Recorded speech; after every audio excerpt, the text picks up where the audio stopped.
jaajëfatee sama gars yi Mister Shake la maa ngi ni Brooklyn New York gars yi bin ou pas bin Sidi Diop c'est ça la question bin or not bin Sidi Diop that is the question gars yi dañuy laaj Sidi Diop ndax ay bin la yor wala yorul bin moom la sol loolu la ñu bëgg waxtaanee tey man la Mister Shake maa ngi Brooklyn New York gars yi lu doy waar man dama ne woon sax du ma ci wax ndax dama gis West Show kenn dootu ko présenté mu def benn vidéo ñu wane Sidi Diop muy fecc ci benn boîte Sidi Diop yëkkati yére bi ñu West Show mu ne Sidi Diop ay bin la sol léegi nag man bugguma ci woon wax ngir vraiment balaa may wax dara man damay xool information parce que tamit loolu c'est une accusation très grave c'est une accusation qui veut tout simplement nous dire que Sidi Diop porte autour de sa ceinture une sorte de chaîne, une sorte de ce qu'on appelle bin ornement loo ko mën tuddee mais ça ce sont plutôt les filles qui font ça jigéen ñi ñoo jël chaîne or ñu takku ko ndeysaan gars yi seen digg seen ginnaaw wala ñu jël ay fer ñu takk ko seen ginnaaw kon nag bu ñu gisee Sidi Diop mu nekk ci benn boîte mu sol mu fecc déjà fecc bi mu fecc ñu bëri ñu ngi ko ci critiquer xam nga mais fecc bi taxul ñuy wax gars yi lan lañ koy critiquer dañ ne West Show moom dafa ne ay bin la sol mais nag man dama ne woon du ma ci wax ndax West Show ñëpp xam nañ ne bu defee genre émission yooyu Sénégal adduna bi yëpp koy seetaan ba mooy mujj xool il avait eu 98 000 vues lu mal 100 000 vues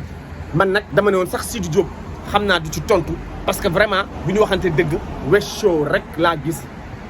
mu def ci vidéo boo xam ne am na buzz gisuñu benn oustaz mu dal Sidi Diop gisuñu Karim Xurum Xaq mu dal Sidi Diop gisuñu Damboj mu dal Sidi Diop gisuñu oustaz Makhtar Sarr gisuñu ma Makhtar Gueye kon looloo tax xëy na gars yi dañoo maandu dañoo jàpp ne du bin ay bu doon Wally Seck et si c'était Wally Seck dafa mel ne bu boobaa bin laat du bin bu doon Wally Seck fecc boobu mu fecc yëkkati yére bi kon coow li fi mu nekk nii nee na kur waaye lu tax Sidi Diop kenn waxu ko dara xëy na c'est parce que man de ba mu ko njëkkee xool dama ne man daal lii nduruwuma bin leerul si samay bët wax dëgg moo tax man tamit ma ne du ma ci wax tey nag dama yow ma gis Sidi Diop moom ci boppam mu dem Sen TV kenn laaju ko sax mu jékki-jékki mu wax ci moo tax ma ne kon nag léegi ça me donne le droit ma wax ci Sidi Diop lan la wax Sidi Diop nee na du bin ndaw si daf ko laaj Nafi defe naa moo ko laaj waaw ñaari yëf yooyu nga sol sa ndigg li lan la kon affaire bi dafa mel ne du benn ñaar la Sidi Diop nag moom lan la wax nee na ceinture la dafa jënd benn ensemble bi noonu la amee Sidi Diop nag indaalewul ensemble bi pour wane xëy na dafa xam ne bu ko defee coow li dafay gën a bëri moom nag nee na loolu frégué wu ko ñeente du ci tontu mais en tout cas mbir bu doy waar la li yàq der dafa gaaw Sidi Diop gars yi dañu waxante dëgg xale bu ndaw la comprendre ku mën a way la fecckat la ñëpp lañ ko xamee fecc ñii ñu ngi naan fecc bi dafa sexy c'est trop efféminé man loolu yëpp waxuma ko mais dama ne rek balaa ngay accuser nit ci yenn yi xam nga na la leer ne li ngay wax nii moom la waaye tamit Sidi Diop tamit xam nga bu fekkee ne ceinture nga yor nit ñi di wax man defe naa pour wax ji fay li gënoon yomb peut-être mooy Sidi Diop mu génn rek ensemble bi mu ne gars yi xool leen lii la comprend wax ji daal di dañ parce que boo ko deful Sidi Diop ñu mel ni Sa Ndiogou dañuy génn dal la Sa Ndiogou nee na góor ana góor ak sol lu mel ni ay comment dirais-je bin ay fer nee na góor nomb lañ ci xam wala ceinture waaye boo demee bay fecc ba pare Sa Ndiogou nee na Sidi Diop moo ko tey ndax ba muy fecc moom moo yëkkati yére bi ngir wane loolu waa ji ba mu ko laajee waa jooju muy defal émission est-ce que tudd soin bu ne ko waaye yow lan moo tax nit ñi di ko def si kii nag comment dirais-je lui Sa Ndiogou il pense que Sidi Diop a fait ça tout simplement pour du buzz. Sa Ndiogou nous dit que certains artistes ils aiment tout simplement faire la une des réseaux sociaux. Ils aiment être sur les lèvres de tous les fans, n'est-ce pas, sur les réseaux sociaux. Ils aiment faire le buzz. C'est tout simplement ça la raison pour laquelle Sidi Diop a fait cet acte qu'il qualifie de répréhensible. Sandiogou condamne avec la dernière énergie cet acte. Parce que kat bu doon ay bin le sol loolu moom Sidi Diop moom ci boppam moo leen njëkk a wax ne loolu du yoon te boo boobaa dañ ustaas yi dañuy génn dal ko parce que dañ naan affaire homosexuelle la affaire góor jigéen ndax Wally Seck bu juumee ba sol lu nduróog yére bu am ay drapeau wala Wally Seck